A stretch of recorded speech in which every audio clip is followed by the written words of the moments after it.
Greetings and salutations, magical chemists. Today we're going to talk about what happens if it's impossible or merely impractical to measure the delta H of a reaction using a calorimeter, because that can totally happen.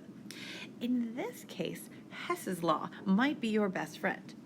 It turns out Hess's law says that if you can combine two or more reactions so that when you add them together, they equal the goal reaction that you're trying to find the delta H of, well, you just add the delta H's of the added reactions, and that will give you delta H of the goal reaction.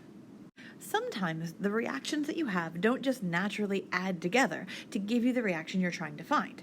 So you will have to instead manipulate the given reactions to find your goal. What that means is, if you're going to change the given reactions, you need to change the sign of delta H. So for instance, if you have to reverse a reaction, because say you have C as a product, but you need it as a reactant, when you reverse the reaction, you reverse the sign of delta H. Or let's say, so you still want to find C, but now you need 2C, not just one. Well, you end up multiplying the entire reaction by a coefficient. Well, multiply delta H by the same dang coefficient.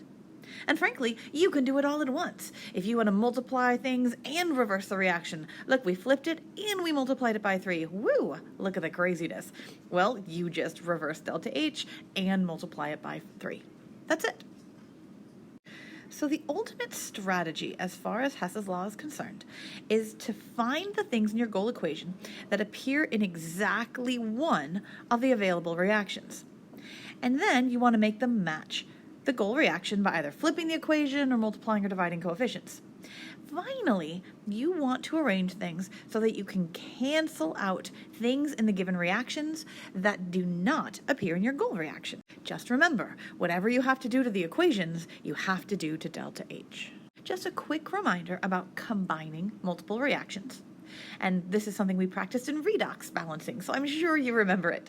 When you have reagents just means reactants or products, if they are on the same side, you have to add them. But if they are on opposite sides, you subtract from whichever side has the greatest amount. Of course, if they're the same, then they just cancel out. Now, I do want to point out that there will be occasionally reagents that are found in multiple reactions. Leave those till the very end. If you are lucky, and we usually are, the things that are found in multiple reactions, if you flip everything else appropriately, they'll just cancel out to be exactly what you need them to be. Let's go ahead and try an example problem together. First, notice they gave you the goal reaction, the thing for which you do not know the delta H of the reaction. And then you're going to have some given reactions, sometimes 2 and sometimes a lot more. So our goal, we're going to look for every single one of the reagents, the reactants and products, in our given reaction, this guy. And we're going to look for all of those things in the reactions that were given to us. Okay, so the very first chemical that I have in my goal reaction is PbCl2 solid. So we need to find PbCl2 solid in one of my givens. Well, you will indeed find it in the second reaction, but there are 2 things you have to check. First, do I have the right number? Well, yeah, there's one of them in the goal, and there's one of them in the given. And is it in the right place? And hopefully you see that no, it is not. I want it to be a reactant, but it's a product. Ugh, how annoying. Luckily, easy fix. We're just gonna flip the reaction. I usually make a note to myself, so I remember that that's what I'm doing. Of course, if I'm going to flip the reaction, that means I am flipping the sign of delta H, but that's an easy fix. All right, so when I did that, I fixed my PbCl2 solid, so I just put a check up here going, I am done with that one. All right, next one. I need chlorine gas. Chlorine gas. Well, if I look for chlorine gas, hey, look, it's in the first one. Oh, wait, it's in the second one. Guess what? We're going to leave that one to the end. Okay, so there's one more. We need a product PbCl4 as a liquid. Hey, look at that. Product PbCl4 liquid is in exactly the right place. I don't even have to do anything. How beautiful. So check and check. This one is good to go. Now, here's how we make sure that when we add them together, we actually get the goal reaction we're trying for. We basically rewrite them with the changes we've made, and then add them and see what happens. So the first reaction, of course, had no changes, so I'm just going to rewrite that one.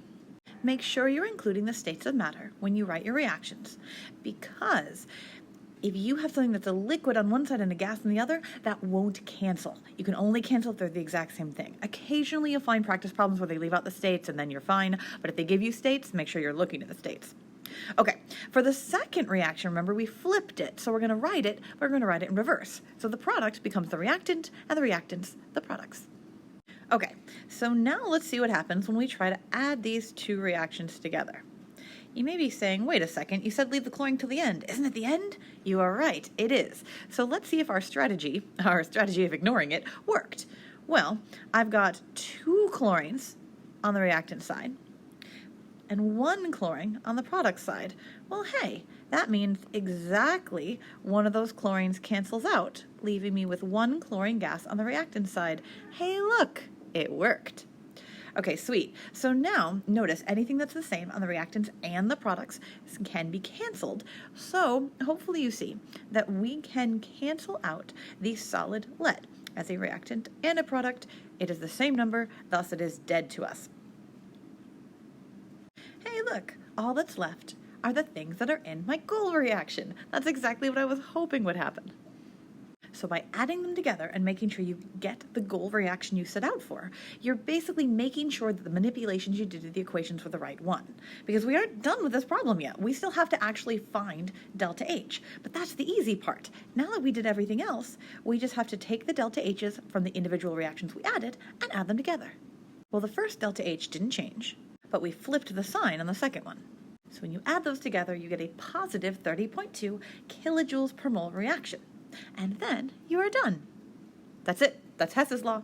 So they're on the back page. There are some practice problems for you to try. Lots of fun and excitement. So let's see how that goes.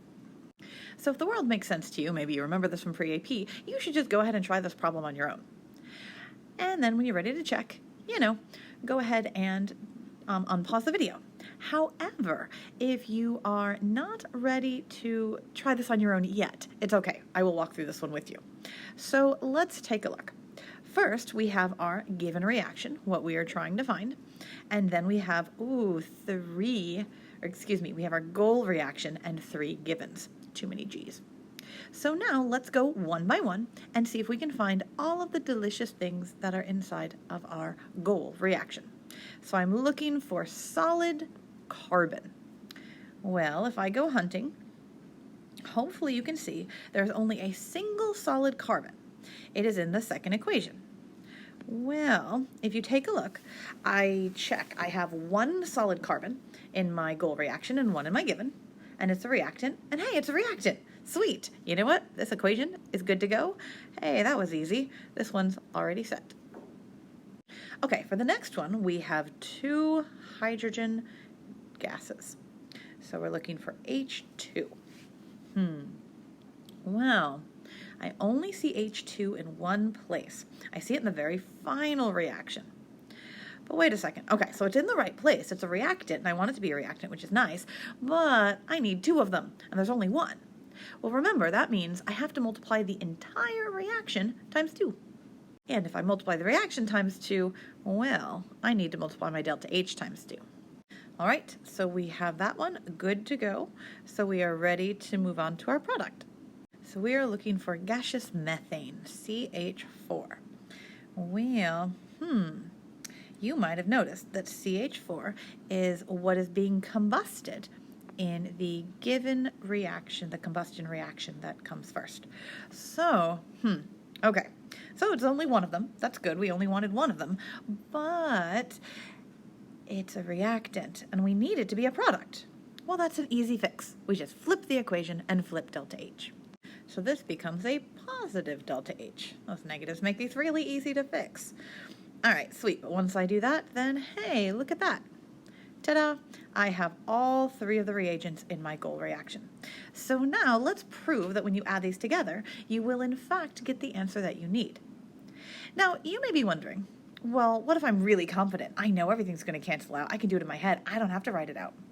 If this is a multiple choice problem, great. You do not have to write out the reactions and prove that they cancel out. But if it's a free response problem, you do. You actually totally do. Okay. So, since this is a free response problem, you are going to take a moment, you're going to pause the video because you're cool like that, and you're going to take these 3 reactions with all of their manipulations, and you're going to make sure that when you add them together, you get the reaction you are trying to find. Now, when you are ready to check your answer, you will totally unpause the video. But pretty please, try it on your own first, because you're just that awesome. So the first thing you do, of course, is rewrite the reactions with all the manipulations that you had from the original. I realize, let's see, okay, so now we can go ahead and start canceling things out. I realize that I did not make the mistake I thought I did. Okay, so first things first, let's kill the stuff that is the same on both sides. So hopefully you see there are 2 liquid waters on the reactants and 2 liquid waters on the products, so those are dead.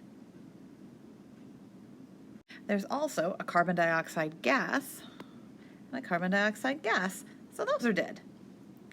Now there is one more thing you can cancel. If you're wondering what else can I cancel, you should look and see anything that's not supposed to be there, that's not in the goal reaction, well hopefully you can cancel it. Well notice, I have 2 oxygens on my product side. Wait a sec, I've only got 1 oxygen, but I have another oxygen. Hey look, 2 oxygens on the reactant side. So that means they are all dead, leaving just the things that I hoped for, the chemicals from my goal reaction. And once you've confirmed that works, now of course we can combine all the delta H's to get the delta H of our goal reaction. Ta-da! Another beautiful Hess's Law problem.